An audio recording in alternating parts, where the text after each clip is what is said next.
say about a child who is under the age, who's considered a katan. If they're katanim, if they're young, then there's not an issue of reciting Kriya Shema with them in the same bed, even if they don't have pajamas on, you don't have pajamas on.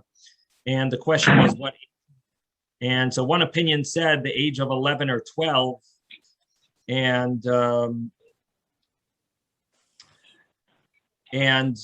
even that age, the cutoff time is when their body is developed. That's when someone would cause someone to feel a desire.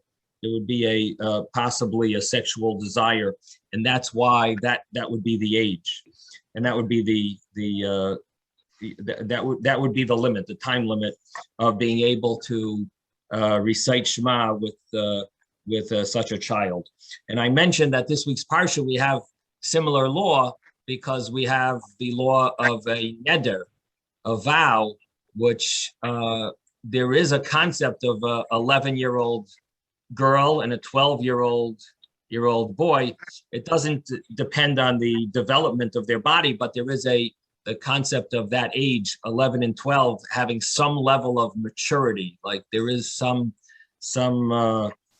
concept of maturity at that age that we consider their vows to be considered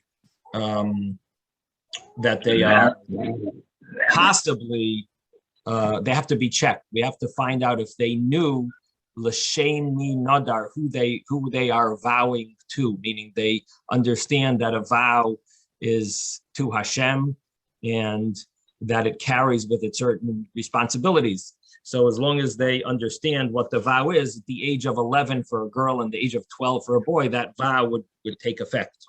So that's called a mufla hasamach le'ish, and that would be similar to what we're seeing here, that the age 11 and 12 does have it has some element of maturity. And now the Gemara continued and mentioned that we proved the earlier Gemara, even though it proved Shmuel wrong, nevertheless the halacha was like him. The question was, what about here? Who is the halacha like in this scenario where we were discussing a person is sleeping and the two people are sleeping, and do they need to have a garment separating them to say Shema? And the Gemara's conclusion is it doesn't, just because the halacha is like Shmuel in the earlier Gemara, it doesn't mean that the halacha is like Shmuel in this Gemara. There is a statement in general in Shas that the halacha follows Shmuel in monetary laws. So in monetary laws, it's almost like a blanket rule that the halacha follows Shmuel. But there is a saying that halacha kerav bi'isuri, and halacha keshmuel bedini and kerav bi'isuri. The halacha is like Shmuel in monetary laws, and the halacha is like Rav. They often argue, Rav and Shmuel. So Shmuel, the halacha follows him in monetary laws. The halacha follows Rav in laws of Isser, in laws of prohibition and permissible things. So in other words, when it comes to monetary laws, we generally follow Shmuel. Here the Gemara wanted to know, is there a blanket rule? Are we just continuously following Shmuel? And the Gemara said no. Just there we learned that the halacha follows Shmuel. Here we don't have such a teaching that it necessarily follows Shmuel. And in fact, when it comes to the psak, so the Rif paskins like Rabbi Yosef that only by a wife would this be permissible. So it's there's definitely a source in the in Shulchan Aruch that we don't paskin like Shmuel. Shmuel wanted to permit it for anyone, and Rabbi Yosef said no, only for one's wife. I thought, Rabbi. Yeah. I don't know why I have written the halacha Shmuel ve Rabbi Yosef. How could that be? They argue. I don't know. Is that a mistake? How do you have it written? I don't How know. could you have such a thing written? You wrote it, or there's a? I wrote it in my note. That's why I'm reading from my note. That the halacha is like Rav and Shmuel? Shmuel and Rav, Shmuel and Yosef. So which is the halacha? Well, I guess we have to look it up in Shulchan Aruch, but I just know that the Rif does paskin like Rabbi Yosef. Okay. I'll get Shmuel off. Okay.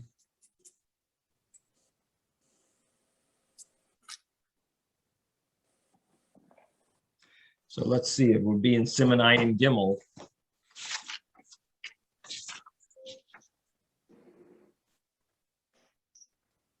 So the Mechaber in Shulchan Aruch also, he says that you do need to have a talis mafsekes. If person's with his wife, it's okay. That would be Rabbi Yosef. And then he says yesh misha oiser. Some say even that's prohibited. So it seems like even Rabbi Yosef, it's not necessarily we don't necessarily follow Rabbi Yosef either. Could be that we follow the other brisa, that even one's wife is prohibited. Okay. So and then it talks about the young children and what is the age, and it says the age of 11 and 12. Okay. Rabbi. Yeah. I had a question. Yeah. When you're saying when they're saying that in these cases the halacha follows Shmuel, in these cases the halacha follows Rav. Yeah. Was that acknowledgement while they were both alive, or was that a later generation that acknowledgement took place? It was later. Like I don't have in front of me. Maybe Isaac has. How long after Shmuel was Rava? Maybe Isaac, you have that book from Art Scroll? I do, but it takes a while to. Oh, okay. But somehow Rava had paskined like Shmuel, and I don't believe they were in the same generation. I have a book, but not as good as Isaac's. But anyway, generally it was afterwards that in other words, often you had the students of one followed their rabbi and students of others, and then later on there was a decision that was made what the final halacha should be. So if you want to look in the Alter Rebbe Shulchan Aruch regarding this law, so he says he says if a person's wife is with him, you don't need the talis. But other people, you do need the talis, and but some prohibit it. So he does bring the more strict view, even right. So that's the and then he brings the other opinion. So yeah, so it's a question who the halacha is like. Basically, the Rif paskins like Rabbi Yosef, and the other opinions seem to be machmer even more than Rabbi Yosef. So but no one seems to paskin like Shmuel. I think Susan's hand was up before. Susan? What or when you say talis, you're talking about what goes around the neck, or No, a term talis just means a garment. Oh, it just means a garment. Yes, yes, Ben. That's exactly what I wanted to ask. Is that because you're saying Shema that you're using the talis? No. Just it means some type of a cloth. Just means a cloth. Okay, cloth. Okay, so the Gemara further now gets into the laws of reciting Shema when there are people around that are unsneas. that are what? That are not sneas, not dressed modestly. That are not responding? Modest. Not dressed modestly. Oh, dressed. Okay, sorry. So, no problem. So let me put my sound a little higher. Maybe that'll help the mic. I don't know. Okay, so Rabbi Yitzchak, this next Gemara is Amar Rabbi Yitzchak. We are about 12 lines up from the bottom of the page. 24a. Rabbi Yitzchak says, Be'isha, tefach be'isha erva. A tefach, which is a handbreadth, about 3 inches, 3.5 inches, 3.25 inches, different opinions, somewhere between 3 and 4 inches. The tefach, be'isha, of a woman is considered erva. It's considered nakedness. That means that if she is exposed the size of a tefach, that would be considered like you are reciting Shema in front of in front of her being undressed, even though it's only a tefach. And the Gemara will now try to figure out what this means. Lemai, what is this referring to? Ilema. So first, the Gemara thinks maybe it's saying you're not allowed to gaze at a woman if she has a tefach, a handbreadth of what's normally covered, exposed. You wouldn't be allowed to gaze at her. So the Gemara says, Lamai, what is this halacha regarding? That a tefach by a woman is considered nakedness. Even though it's only a tefach, it's considered nakedness. Even though it's only a handbreadth that's exposed, that is considered nakedness. Lamai, what is this regarding? So the Gemara says, if we're talking about gazing at her, doesn't Rav Sheshes say, why does the pasuk count the jewelry shebachutz that are worn on the outside, im tachshitin shebifnim, with tachshitin, with jewelry that are placed inside? That means that there was jewelry that the daughters of Midian wore, like rings, bracelets, they wore outside on their body. And there was also tachshitin, there was a jewelry that they wore by their private area. And it was the reason why they wore it there was that no one should have relations with them. Something along those lines. So this was the non-Jewish females that were trying to attract the Jewish men in the war that we read about, that we've been reading about, the end of Parshas Balak. Pinchas became a Kohen because he stopped he killed Zimri and Cosby and stopped the whole plague. And ultimately, in this week's parsha, we have the war with the Midianites because they mixed into a fight that they had no right to mix in, and they caused us, many of us, to die because they got us to sin with their daughters. And so the jewelry that they were wearing when we fought the war, we won.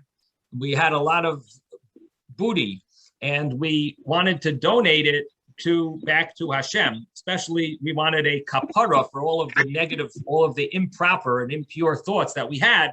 So they donated these tachshit and the jewelry.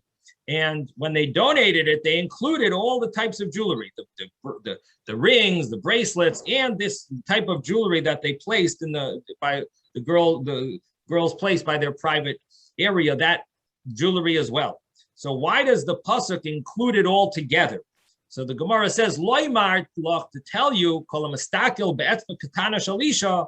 that whoever gazes at this pinky of a female is keilu mestakel b'makam atayra, if it's as if he's gazing at her private area. So that's why it includes these rings and bracelets, which are totally what would be wrong with a female's arm and hand or finger. But nevertheless, if a person gazes at it to benefit, that would be prohibited because it leads to impure thoughts. Yes, Robert. When reading 24a, it says, when Rav Sheshes said, the hair of a woman is considered nakedness. As it is stated, your hair is like a flock. That's further. Of goats. I didn't get there yet. We're slouching towards it, anyways. Okay. All right. Okay. Is something I said a contradiction to that? Yeah, I just don't understand what the analogy is for that. Okay, well, let's All get right, to let's it. move towards that. Okay. So the Gemara here says that what does this mean? A tefach of a female that's exposed is erva. Anything is erva, even something that's not normally covered and it's exposed. Even her pinky, which they don't wear gloves all day, and so even something that's not normally covered, and that would be considered erva if a person is gazing at it for the purpose of enjoyment, and therefore, what does it mean a tefach v'isha erva? The Gemara answers, Ella be'ishtai. It's talking about a person's wife that she has a clothing. She has a handbreadth of her clothing is not covering an area that normally is covered. But l'kriya shema, and we're talking about reciting Shema in front of her. So what comes out is that if a woman is not wearing her sheitel, or it's exposed one hand breadth, that would be a problem to say Shema. If her socks are not on, well, that we'll soon see actually. If her undershirt, if her shirt, if she doesn't have if she's just wearing an undershirt and it's short sleeve, so it doesn't go to her elbow. So if there's a tefach that's exposed, in other words, a woman is supposed to cover her arms to her elbow. If there is a handbreadth that's exposed, you would not be allowed to say Shema. I have a question, Rabbi. Yes. Are we supposed to say a prayer before we go to sleep? Is that what they're referring to? No, we're supposed to say Shema twice a day biblically, and additionally we say Shema another time before we go to sleep. And we're not specifically talking about any one of those Shemas, but any Shema. And it would seem this would apply to any words of Torah as well, that there would be a prohibition of reciting Torah or reciting Shema. Here, of course, we're studying the laws of Shema, but this would apply, I believe, to all laws of Torah, reciting words of Torah. Okay. And the person would not be allowed to recite words of Torah in front of a person who's not dressed properly, modestly. And here we're talking about if there's a tefach that's exposed, so we're reciting Shema in front of it. Oh, thank you. Now the Gemara says, Amar Rav Chizda. Rav Chizda says, Shoik be'isha erva. Now, shoik by a woman is considered also, it's considered her private area. What's shoik? So shoik, it either means the upper leg, the thigh, or it means the lower leg. And this is a long debate what shoik refers to. Now, the source of wearing tights would be this Gemara. So what does this mean? That according to halacha, the custom, there's two parts to the laws, to these laws. Number one is there's certain areas on the body that must be covered no matter what. Then there's areas on the body that are covered in places where that's the custom to cover it.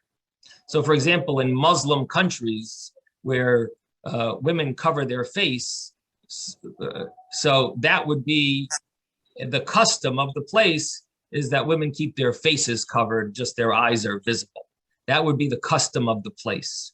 Other places have different customs, and you follow the custom of the place. Now, if the custom of the place is to have some area covered and a woman has it exposed, that would be a problem to recite words of holiness, because that area is normally covered, and here now it's exposed.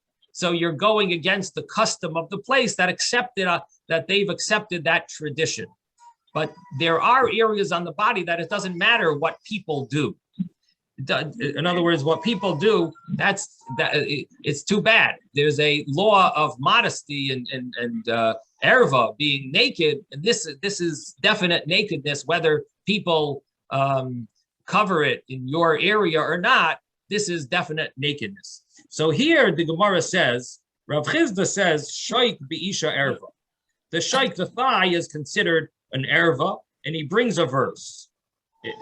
Shenemar, as it says, Gali shaik, every naharos, reveal the shaik, which is that part of the body. It's either the upper leg or the lower leg, and pass over rivers. And the next verse says, you're revealing your nakedness, v'gam tirach or pasech, your embarrassment will be visible.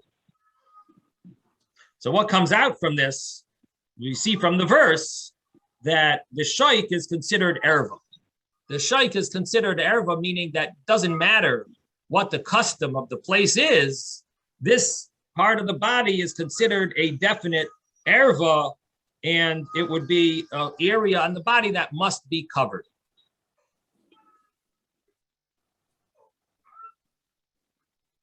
So, Rabbi, can I interrupt you?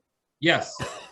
So what you're saying is that, did they have long, like a long nightgown that would cover everything? Would that be considered okay? So here is the source. This Gemara would be the source of wearing tights. Tights or nylons. Now the rabbis do debate. Bed, aren't they? Start again. Say that again. Aren't they talking about going to bed? That Not necessarily.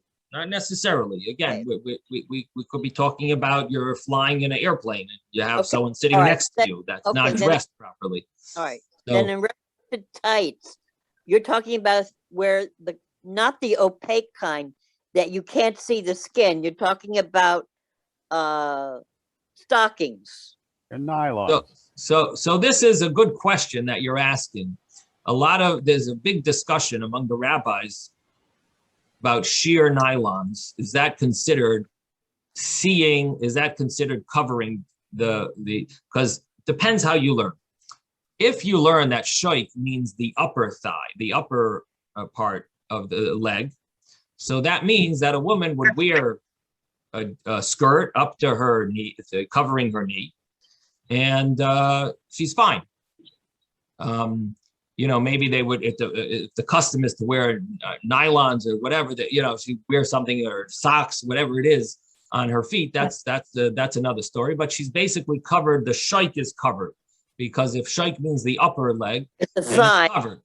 Okay. But if shaik means the lower leg, that creates a big issue. It would need to be covered. And many of the rabbis try to figure out is nylons that are sheer, that are you can see through. Is that considered covering or enough or not? And I believe there is a Igros Moshe that there's a statement from a Moshe about the fact that if they were white or if they were black, you would not see the leg. Right. So even when they're sheer, that might be a room for leniency, that you're not really seeing the leg, even though they're sheer, because if they were colored, you wouldn't see. I believe there is such a Igros Moshe. I have to look it up. Yes, Ezra. This is the reason why I asked you the question the last time with respect to the plastic cover for talit bag, because again, this is the same kind of a problem. Is it really a cover? From a standpoint of plastic being clear. Yeah. Right. The only thing is this: there are laws of covering, and there's laws of vision. Here we're talking about the verse says that you should not see any nakedness. So when it comes to studying Torah or reciting words of or reciting the Shema, you're not allowed to see. It's all about seeing, or it shouldn't be able to be seen in front of you. So a covering that's visible shouldn't work. Here, the nylons, the question is, what are you actually seeing? Are you really seeing the leg as well as the nylon, or are you only seeing the nylon and the leg behind it? You're really not seeing. But that's really the question. Is it considered seeing? Now, if it was a plastic see-through leg covering, if they made such a thing, of course they don't, it would not be comfortable at all. But let's say they offered you like a saran, let's say you wore saran wrap around your legs. That would not be considered covering it. You would not fulfill this obligation, because it's not about covering it, it's about not being able to see it. Okay. So that would be, so the issue of nylons is that what are you seeing? But it's all about seeing. Now, when it comes to other laws, for example, having things that are dirty, like a diaper is nearby, there the law is v'haya machanecha kadosh. Your camp should be holy. And that law applies only if something is uncovered. But if something's covered, it should be good enough. So for those type of laws, the covering, even if it's see-through, it would be considered a covering. So for example, if someone had diapers that were see-through diapers, and a child, that would be considered covered, and it would be okay, because it's all about the covering, and so that again, it boils down to, is the prohibition vision, or is it something that needs to be covered? So I think that sort of touches upon what you're mentioning, Ezra. Now the Gemara later on is going to talk about erva ba'ashashis. It's on page 25b, if I'm not mistaken, and it will talk about this type of thing. Yeah, it's on 25b. Okay, so here we're talking about the leg being covered, and now not everyone agrees. There are some opinions among the rabbis that say that sheer stockings are not good enough, and a girl should really wear darker stockings. So I think among the very ultra Mea Sha'arim type of Jews, I think they're more strict. Maybe other groups of Hasidim might be more strict as well. But I think the common minhag is that women wear nylons that are, regular nylons, and they're okay. And of course, the rabbis try to figure out what the leniency is, and ultimately there are these two views. Okay, so the Gemara continues. Now, I should mention that we're dealing with two issues here. Number one, we're dealing with reciting Shema, and number two, we're dealing with the law of seeing of gazing at a woman, an area that shouldn't, or not, well, gazing at a woman, any area is prohibited for pleasure. But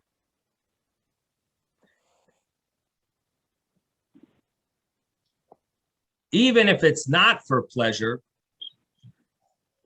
gazing at an area that should be covered is prohibited as well.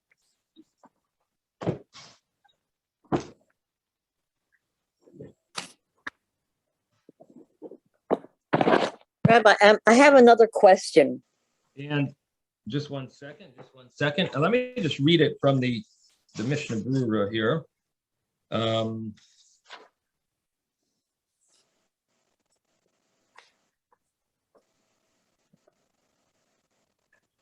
So he brings from the Pri Megadim, the Mishnah Berurah brings, chapter 75, the Pri Megadim writes that places that the way is to normally be covered, like her upper arms and so on, even just looking at it is prohibited.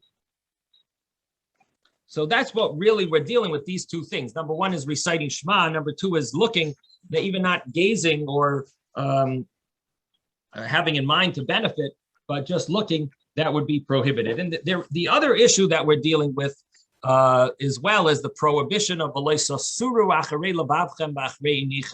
that a person's not supposed to go after the thoughts, their eyes, what their eyes see, and after their heart and after their eyes. And so this would be a prohibition of gazing at a woman, and which possibly could lead to improper thoughts and so on.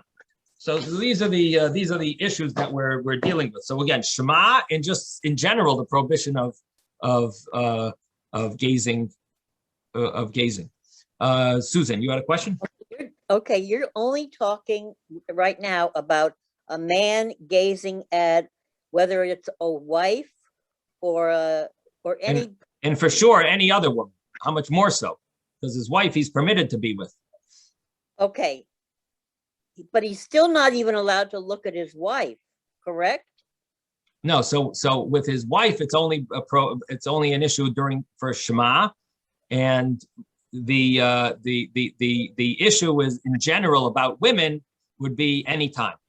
The prohibition of gazing at women would be a prohibition at any time. The prohibition of Shema would be if his wife is exposed. Okay. And the area is exposed. Okay. Okay. That's okay. Thank you. Yes. So if you look in Rashi, the first line, if anyone wants to look on the first wide line of Rashi, Rashi says, Erva is lehistakel, to gaze, v'chein be'ishtay l'kriya Shema, also regarding one's wife, regarding reciting Shema. So again, I'm sorry, it's a little confusing, but that's part of the package here. There's laws regarding, in general, gazing, and then there's laws regarding Shema, which would apply to one's wife as well. And the prohibition of gazing would be at a woman that one is prohibited to be with. So that's why it wouldn't be applicable to a wife, but any other woman a person is prohibited to be with, whether because they are a married woman or whether it's a single woman who obviously is a nida, needs to go to the mikvah, because any single woman who ever menstruated is always prohibited because she didn't go to the mikvah. So basically any woman would be in this category of being prohibited to be with, and a person would not be allowed to gaze at them. Rabbi, can I ask you, can a man who's married and he has a meeting with a bunch of people, can he look at the person's face? Yes, but he can't gaze. He can look at their face and he can talk to them, but he doesn't gaze. Right. Okay. He doesn't gaze at their beauty. Right. Okay. So the Gemara continues and it says, Amar Shmuel, Kol B'isha Erva. So Shmuel says the sound, the voice, the singing of a woman is Erva. Shenemar, as it says, Ki koilech arev umarech nove. Your voice is beautiful and your appearance is very pleasant. So basically, this is the source that you're not allowed to listen to a female singing, because this would be considered erva. This is considered, something that's exposed. When her voice is, when you're hearing her sing, it's basically like she is exposing herself, so to speak, and that would be prohibited. So this is koil bi'isha is erva. Yes, Robert. And, another question I have, and maybe we've dealt with it, but in issues of sneas, Orthodox women wear nylons that have seams versus seamless, and because that is essentially saying that the seamed nylons are recognized as a covering. So I just want to get a sense of why there's that differential between seamed and seamless nylons for women. You'll have to explain me what that means. I never heard of that. The difference. Well, I don't recall. What is seams and Nylons seamless? are a lot thicker. When they have the seamless, it's also very, very thin. So they feel it covers the leg more, that you can't see through them at all, basically. I have family in Williamsburg. Yeah. So when I'm in parts of Brooklyn, that's an observation for whatever it's worth. That Right. there's Some a people wear a thicker nylon. Some but people wear they thinner. have a That seam. would- The seam says that essentially it's opaque versus being Uh-huh. open, let's say. Yeah. Uh-huh. That's like seeing in our world a guy with a knit yarmulke or a guy with a black, other kind of yarmulke. Rabbi, That little simple touch broadcasts something in that world. Yeah. Now, when right. she walks into a Manhattan office, everybody looks, because nobody has seen seamed nylons in 100 years. And generations. Right. Rabbi, So the seam is just because it's so thick, it needs to have, the seam is visible, but it's not because you need to have a seam, No, because that's the way thickness. Rabbi. That's just the thickness causes the seam Originally, to be all visible. nylons had seams. Seams, uh-huh. But That's the way eventually, they they were perfected it to be Uh-huh. essentially invisible, in other words. Right. That's the way they were So made. the They didn't have surprising thing is, why can't they technology. make the thick What's ones this? without seams? Why can't they make the thick ones without seams? But I think Yeah. it's become a tradition. They do. It's Or- called socks. This is like the strimo. This is a Uh-huh. sign. The seam Uh-huh. has become, in that world, Right. an instant sign of Uh-huh. I'm covering my legs. Ah, Exactly. interesting. You don't have to Uh-huh. look. Exactly. Is she, isn't she, is she wearing, isn't And then she you're wearing? fixating on her legs while Uh-huh. you're trying to figure out what Right. she's wearing. And it's Uh-huh. right. And it's See, not Uh-huh. good. Something, Rabbi, you see? Okay, we got it. We got it. And Now we you figured have it out. everything on Shmuel on your phone, Rebbe. What? Wait, say that again. You want to distribute it. I've given you copies of all the pages on Shmuel. Oh, It's on your phone. oh boy. What I wanted to know Rava compared to Shmuel. Do you want to just read it? Why don't you just read it? Read Rava. Just the time. Actually, thank you so much. Wow. First of all, it's 4 pages. Oh Second boy. of all, Rav, not Rava. Third of all, Rav is like No. 7 pages. No, It's one second. Rav and Shmuel. This is the question. Shmuel bridged the gap between the Tanoim and Amoyron. That's what it says. So that's when he lived. He lived right at that 200 year, the year 200. Rava is the one who said the halacha follows Shmuel.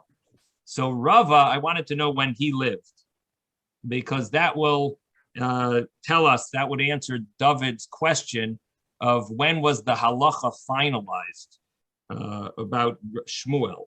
So you're right, Rav and Shmuel argued, so they lived in the same time period. Rava was a 4th generation Amora. Okay, so And it he sounds was a like colleague of Abaya. The two of them were fighting always. that's right. So to answer David's question, David, you're with us over here. So to answer your question, Shmuel is the 1st generation Amora, and Rava is the 4th generation Amora. Thank you so much, Isaac. That's and if anyone wants, I will forward this. It's very interesting what the Art Scroll article. I'll try to forward it afterwards to everyone's email Right. about Shmuel. Thank you so much, Isaac, for going to the bother of doing that.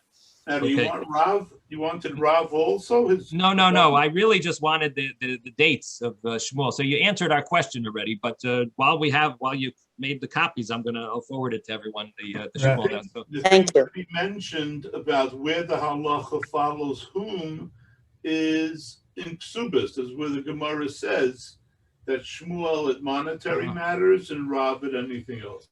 okay. If anyone Rav- wants to look that up. Okay, thank Rava you. with a hay or an aleph? Which one are we talking about? Rava with an aleph. Ben. yeah, I wanted to say the seam on the thick socks doesn't mean that you have to have a seam. They put it there so you'll know there is socks. Otherwise, Uh-huh. you would think it's just a darker foot, a darker skinned woman. Right. So, but you cannot see the socks in the seamless ones, and you never think about socks when you see a woman with seamless socks.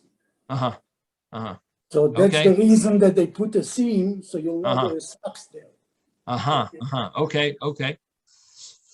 So, thank you. Okay, thank you everyone for explaining the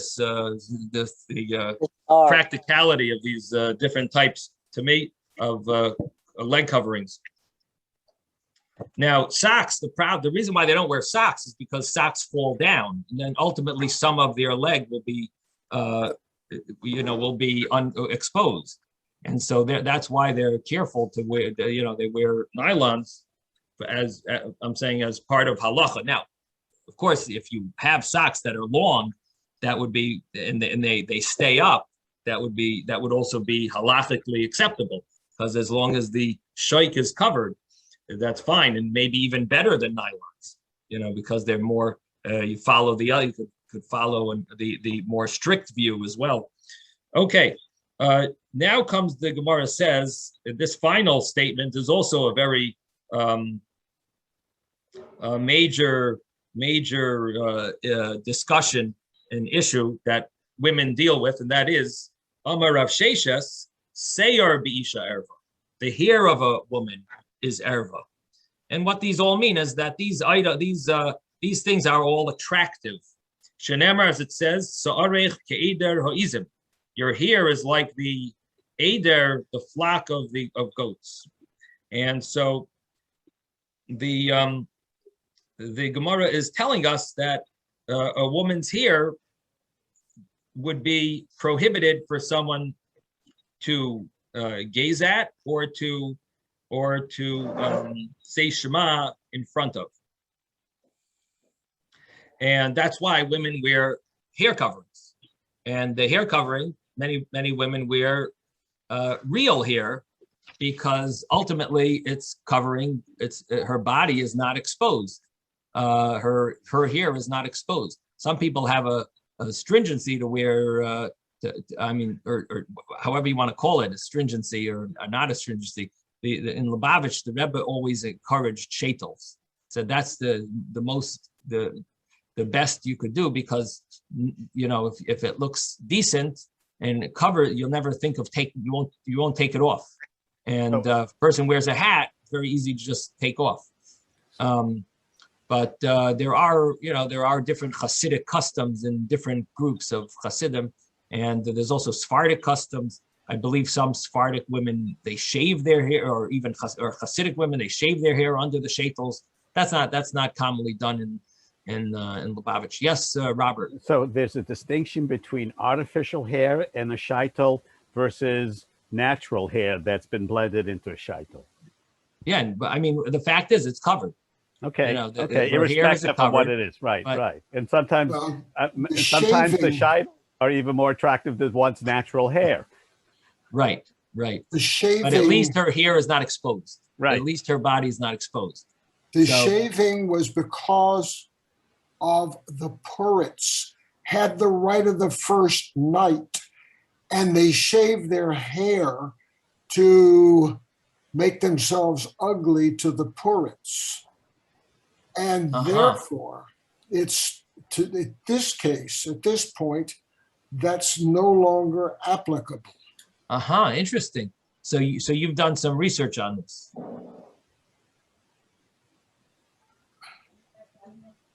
Yeah, I guess so. So the original custom of shaving one's hair was because the landlord, they were always nervous of the landlord coming and being attracted to them.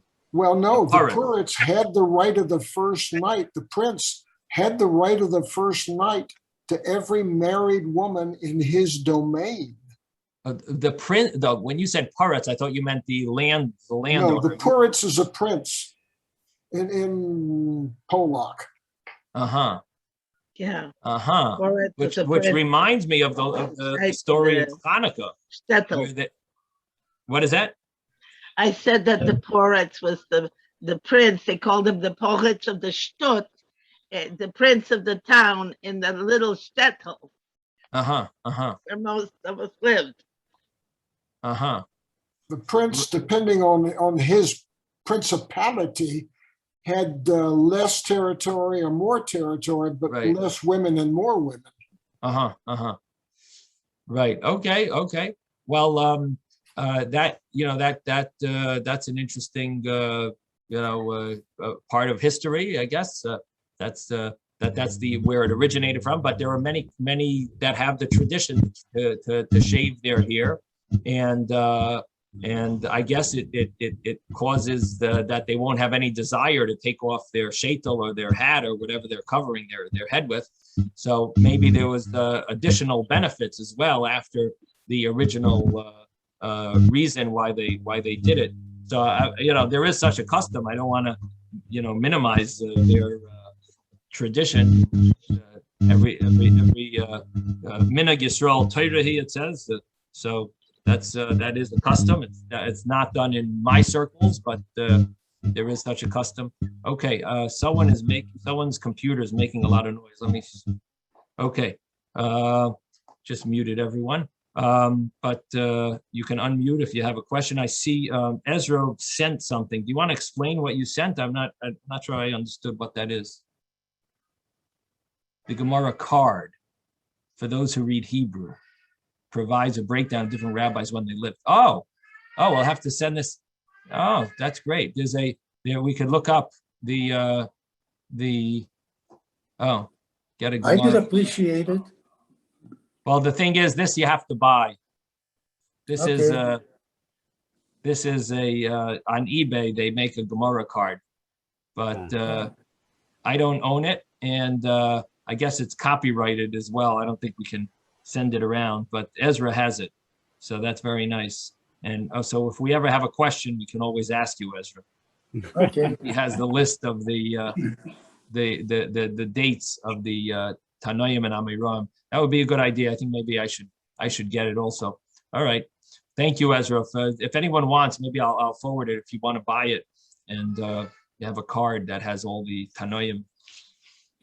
Okay, let's continue. So Sar Bisha Erva. So we just concluded that a woman's hair is considered an Erva. Now, I should bring the Shulchan Aruch here.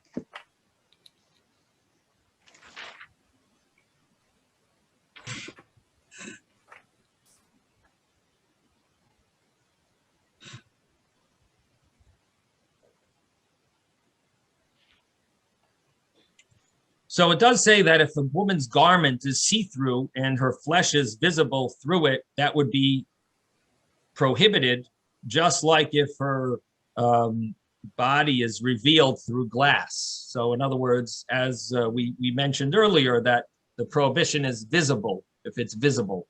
And then it mentions in Shulchan Aruch here, the Alter Rebbe Shulchan Aruch, it mentions that the hair of a woman that it's normally covered, is because it could bring to someone having thoughts, and it's prohibited to daven, say Shema or daven, opposite it, even if it's his wife. But girls that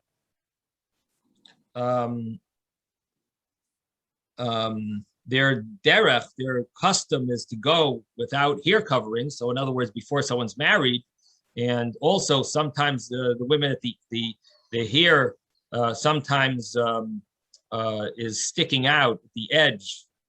So in some lands, some places, that the hair sticks out from their tzamason, which is some type of a head covering. So that would be mutter because that's the derech, that's the custom. Here you have a situation where it would be permissible because familiar with it, it doesn't cause them to have lustful thoughts. Now a peya nachris, which is a sheitel, a wig, even if the custom is to cover it, you don't need to cover the wig, and it's permissible to you can recite in front of the wig, and there's no problem. You can go out there's no prohibition of going in public with it. Normally, under normal circumstances, there would be a prohibition. There are serious laws, in Jewish law, about a woman who doesn't dress and act tznius and properly, modestly. There are a number of laws that would cause that if the husband wants to divorce her for any reason, such as of these type of issues, like she's not dressing properly, that he would not be obligated to pay her the divorce, the fee, the penalty of when one divorces his spouse, because she is the one who's guilty in causing the divorce because she's not dressing and acting properly. So these are some of those. There's in the laws in the laws of marriage. So there's something called das Moshe, the laws of Moshe, that if she feeds him treif, non-kosher food, if she doesn't go to mikvah, if she doesn't separate challah, that would be an issue where he could divorce her and not pay anything. And then the laws of das Yehudis, which are accepted traditions, that would be if she goes out in public without a head covering. If a married woman were to go out, so theoretically a man could divorce his wife and not have to pay her the obligation that he accepted on himself in the ksuba. And the ksuba is the marriage document, and in it says that if a person divorces his wife, he has to pay her whatever it is, the amount that's stated there. It's in Hebrew, so you have to figure out what that means. I know there's many different opinions how much exactly it is, but there are scenarios where a person would not be obligated to pay that could divorce his wife without paying it because she is going out with her head uncovered. That would be an example called das Yehudis, the Jewish tradition. Is that a reason to divorce her? Because she's not covering her hair? For sure. That she's not following the Jewish tradition. She's not following the proper laws. Tradition, right? She's not following proper tradition of modesty. And, yeah. It's an Indian marriage document. What? The marriage document? That's in the marriage document, the agreement. I think it is. Yeah, I think it's mentioned something about that. Yes. Rabbi. Yes, Phyllis. I just want to clarify for Susan, they consider it pre-suit, an Indian of brazenness. In other words, it's chutzpahdik, it's brazen for a woman to dress modestly, and that would include violation of these customs. Brazen, I understand. Now I understand. Thank you, Phyllis. You're welcome. Rabbi, yeah. In regard to a woman's voice, does that include recordings? So generally, the understanding is yes, that it does.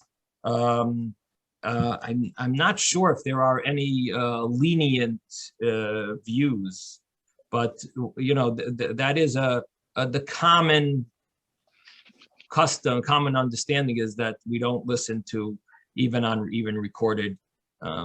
Even recordings of women. So if there's music playing on the radio, not right, that man should not be listening to that. Okay. Rabbi. Yes. Rabbi. Yes. What about wigs that are made of human hair that may have even been used for avodah zorah purposes? And also, I want to mention that in New York, there was a rabbi that said that most of the ills of the world are caused by women who wear wigs as opposed to a shaitel. Right. So you have to understand. So there's many extreme views that you will find that people become famous because they take on a very extreme view. So let's say a little rabbi in some little town wants to be famous, he will come and grab onto some crazy view and get it in all the newspapers. Rabbi in this town says this and this, and now he got his name all over the world, but doesn't make the view more accepted. So that view is not the accepted view. He could say, he could get publicity for it and make big announcements and claim that the whole world all the suffering that we have is because of this sin and because of that sin. That doesn't make him a bigger rabbi. And the bigger you have to follow, the main views, the main opinions of the rabbis, and And that's what we, that's what we know is accepted and human hair. Now, if there's an issue of avodah zarah, of idol worship, that is an issue. They've been looking into this for years about, is the hair that's used for the shaitels, is it used for how do they get such long hair? Where, how is it? Are they growing it for idols and so on? And the general understanding in the Jewish communities is that it's not a problem. I know there was a about 16 years ago or 17 years, there was some major scare. People were getting nervous that the hair that was being used in the shaitels was used for idols. But as far as I know, they've looked into it and they've it's okay. Yes, Ezra. With respect to the hair of shaitels, I know that there was a big story about the fact that hair that was donated in India normally was donated to the idols, and one of the things that you had to do was you had to ensure that the hair that was in your shaitel did not come from those particular areas, because that clearly is avodah zarah. I mean, it was being donated to the idol itself. Right. Do you know any company that is that way? That's prohibited? I don't know. I know. Right. My wife is the expert in shaitels. I'm not the expert in shaitels, so she knows probably who to talk to and get that kind of information. It just seems to me that there's no way you wouldn't be able to buy such shaitels, because all the Jewish community, all the Jewish sheitlach, I'm sure, are not selling whatever, if there is such a thing.